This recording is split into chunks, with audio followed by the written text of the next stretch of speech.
সুসমাচার প্রচার প্রত্যেক খ্রিস্টীয় ভাই বোনকে করতে হবে। কেন না, এটি একটি প্রভু যিশুর আদেশ। আমরা মথি 28:19 তিনি বলছেন, তোমরা সমুদয় জগতে যাও, সমগ্র সৃষ্টির নিকটে সুসমাচার প্রচার করো। সুসমাচার বলতে কি? ভালো খবর। সু মানে ভালো, খবর, সমাচার, সংবাদ।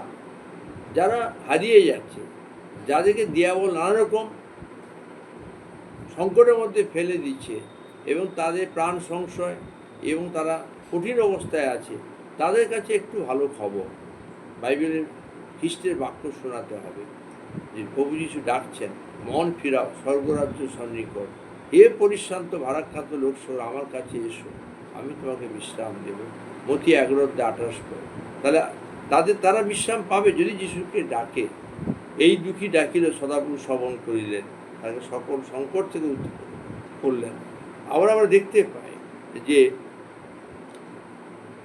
ঈশ্বরের বাক্য আমরা বলবো এবং তাতে আমরা দেখতে পাবো যে খ্রিস্ট দাঁড়িয়ে আছে আমাদের হৃদয়ের দরজা। যদি দেখো আমি দাঁড়িয়ে আছি, আঘাত করিতেছি, কেউ যদি আমার রব শুনে দ্বার খুলে দেয়, আমি তার ভেতরে প্রবেশ করব, আমি তার সাথে ভোজন করব, সে আমার সাথে ভোজন করবে। তাই ঈশ্বরের বাক্য অনুযায়ী সুসমাচার প্রচার আমাদের প্রত্যেককে করতে হবে।